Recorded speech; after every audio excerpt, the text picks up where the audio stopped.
Bonjour à tous, on se retrouve aujourd'hui pour vous parler depuis un champ. Eh oui, un champ dans sa nature au plus bel état sauvage. Et on va vous parler aujourd'hui de 5 fruits et légumes qui étaient présents dans l'histoire. Eh oui, et on va les cueillir et les cuisiner tout de suite, rien que pour toi.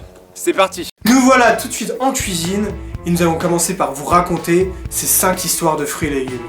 Car oui, les fruits et légumes ont aussi une histoire et vous allez le voir, elles sont plutôt originales. Vous saviez que certains empereurs pouvaient recevoir le titre de dieu lors de cérémonies appelées apothéoses, avec bien sûr la décision du Sénat. Mais malheureusement, d'autres empereurs n'avaient pas cette chance et à l'inverse, ils pouvaient recevoir la damnatio memoriae, c'est-à-dire qu'on retirait à jamais leur nom de monument ou encore d'inscription, tel que fut le cas pour le malheureux et méchant Néron. En effet, Néron n'est pas devenu un dieu, mais plutôt un monstre politique. Et c'est sûr qu'avec ses nombreuses persécutions religieuses et l'assassinat de sa mère, ça fait pas de lui un gentil. Et oui, Néron, c'est un peu ce personnage qui sentait le complot, le vice, le mal, le côté obscur de la force, mais qui sentait aussi le poireau. Le kiff de Néron, c'était bien de manger des poireaux, à tel point qu'on le surnommait Porophage. Bah oui, le mangeur de poireaux, quoi. Et Néron, aussi, il aimait beaucoup chanter. Et avant de se mettre à chanter, il ne prenait aucune nourriture, sauf, comme vous le devinez, des poireaux à l'huile.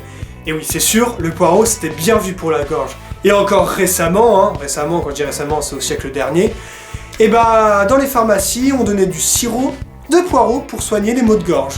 Et ouais, plutôt original, non? Le poireau, c'était un peu l'arme de Néron. Certes, manger ce poireau lui donnait une voix douce et mielleuse lors de ses cours de chorale, mais je pense que ça permettait surtout de tenir à distance ses comploteurs et auditeurs de son haleine impériale. Ensuite, on va vous parler de l'ail. Bon, si je vous dis ail, évidemment, vous pensez aux vampires. Et en fait, non. Les vampires, ils sont apparus dans l'imaginaire des Grecs, mais au départ, ils ne craignaient pas l'ail.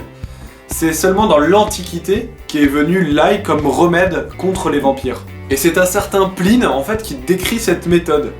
Bon, je sais pas si je l'appliquerai en fait cette méthode, mais je vais quand même vous l'expliquer. Selon lui, pour se soigner, il fallait à la fois manger de l'ail et boire du vin pur. Ça va, l'étape elle est plutôt facile.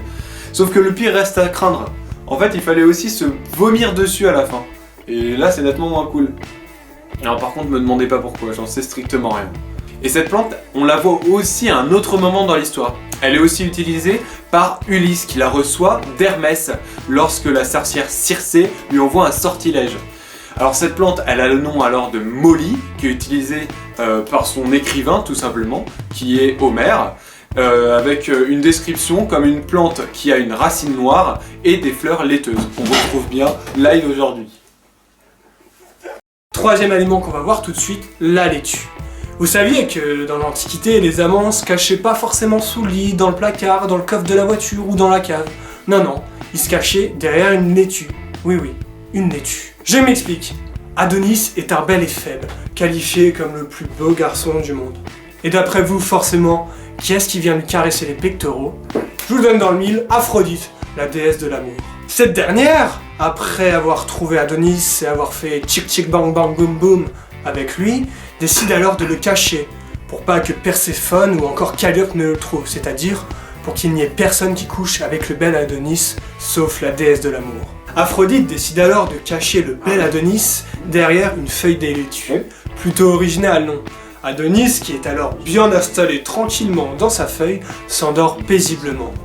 Il s'endort à tel point qu'il ne sent pas un groin renifler dessus. Effectivement, un sanglier arrive affamé, qui est affamé par une feuille de laitue. Il décide alors de dévorer la laitue, à tel point qu'il écrase Adonis sous sa force. Et le pauvre, il est alors malheureusement défiguré, et il meurt sous le choc. Et oui, pour un sanglier, la laitue était beaucoup plus attirante qu'un beau garçon. Et on comprend alors pourquoi dans l'Antiquité, la laitue est vue comme un moyen d'empêcher la procréation. Ensuite, un autre fruit qui fut vraiment célèbre durant l'histoire, c'est la pomme. Alors les Romains, dans l'histoire, ils connaissaient vraiment beaucoup de variétés de pommes différentes. On en dénombrait à peu près une trentaine. Par exemple, pour les noms qu'ils donnaient, c'était la pomme d'Arménie pour l'abricot, la pomme perse pour la pêche, et la pomme de Sidonie pour les coins. La pomme la plus célèbre de l'Antiquité est la pomme de la discorde. En fait, c'est une pomme qui a été jetée par Eris lors d'un banquet auquel elle n'avait pas été invitée. en fait, elle lança la pomme durant ce banquet, et la pomme, il y avait inscrit dessus « à la plus belle », si bien que toutes les femmes se jetèrent sur la pomme pour la récupérer. Au final, les 3 déesses qui se départagèrent, puisqu'elles étaient le plus acharnées pour récupérer cette pomme, étaient Aphrodite, la déesse de l'amour, Héra, la déesse du mariage, et Athéna, la déesse vierge. Vu que personne n'osait ou voulait les départager, eh bien Zeus fit appel à un berger innocent qui s'appelait Paris. Comme vous pouvez vous en douter, chacune des déesses essaya de lui acheter son vote. Alors qu'en ce qui concerne Athéna, elle lui promit la victoire.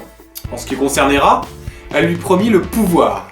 Mais concernant Aphrodite, elle lui promit l'amour. Et c'est là que c'est très intéressant, puisque évidemment, quand on sait qu'un berger a 20 ans, il est tout seul, eh bien il est plus regardant envers l'amour. Et rien n'est si précieux que l'amour d'un jeune homme de 20 ans. Surtout qu'elle ne lui proposa pas n'importe quel amour. Elle lui proposa Hélène. Hélène qui est la plus belle femme du monde et également l'épouse du roi Mélénas. Sauf que le problème, il vient un petit peu plus tard. En fait, les 2 amants, Paris et Hélène, se réfugièrent dans la ville de Troie.